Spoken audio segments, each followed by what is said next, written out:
অনুষ্ঠান সঞ্চালনায় এসে নিজের গল্পই বেশি বললাম আর কি বললাম। এখানে আসলে আমি তারপরেও বাঘের টুটুল ভাইয়ের সাথে আমাদের চ্যালেঞ্জ হয়ে যায়, তার কাজের সাথে তাল মিলাইতে এত বেশি কাজ করে। এখানে মানুষের মধ্যে দর্শকপ্রিয়তা শীর্ষে থাকার কারণ হিসেবে আমরা দেখেছি সেখানেও আমি একদিন ভোরবেলা আসতেছি ডাকতে পারে, কারণ একজন সাধারণ যারা লেখাপড়া জানে না তারা কিন্তু কোনো আমরা দর্শকের একদম কাছে যে পূর্ণাঙ্গ বিবরণটা তুলে আনতে চাই এবং সেটা যত গহীন জায়গায় হোক, যে আত্মসমালোচনা থাকবে, টেলিভিশনের ভালো মন্দ দিকটা যদি তুলে ধরা যায় তাহলে সামনে না। কিন্তু সময় টেলিভিশন সেই প্রতিশ্রুতি রেখেছিল যে এখন দেখেন যে প্রতিদিন যে টপিক না যায় কেউ বুঝবে না। আর একটা ছোট্ট একটা উদাহরণ দিয়ে একটা রিপোর্ট আমরা এখান থেকে পাঠাই, কিন্তু এদেরকে অভিনন্দন জানিয়ে আমি বাগেরহাট টেলিভিশন জার্নালিস্ট অ্যাসোসিয়েশনের পক্ষ থেকে সবাইকে আবার অভিনন্দন। টেলিভিশনের সময় টিভি কর্তৃপক্ষকে আমি ধন্যবাদ জ্ঞাপন করছি আমাদের মাঝে বাগেরহাট জেলা।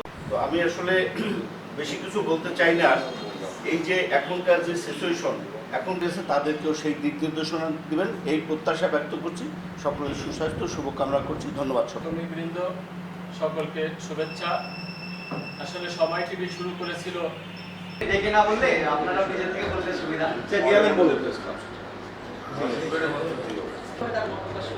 এবং সমাজের জন্য সাদাকে সাদা এবং কালোকে কালো বলার যে সৎ সাহস সেটি জন্য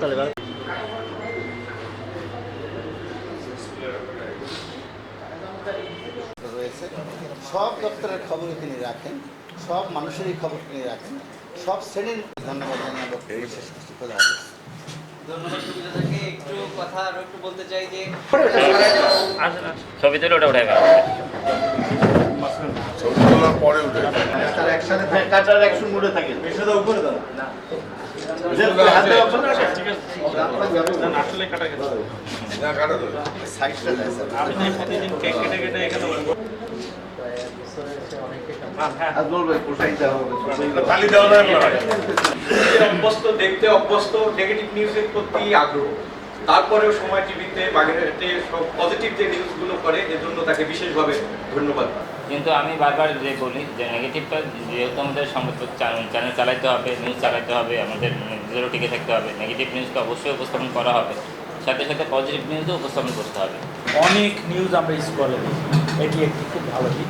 মনে হয়েছে যে তারা খুব পরিশ্রম করে আমার মনে হয়েছে। আমাদের স্পেশালি আমাদের সমাজ যিনি প্রতিনিধি তিনি একদমই সবচেয়ে বাগেরহাটে যদি সংবাদকর্মীদের বন্ধু হিসাবে লোক থাকে সেটা কেন হতো? একটা প্রতিযোগিতা ছিল যে কে আগে চ্যানেলে তার নিউজটা দিতে পারে। হয়তো একটা অ্যাক্সিডেন্ট হলো, 10 জন মারা গেছে,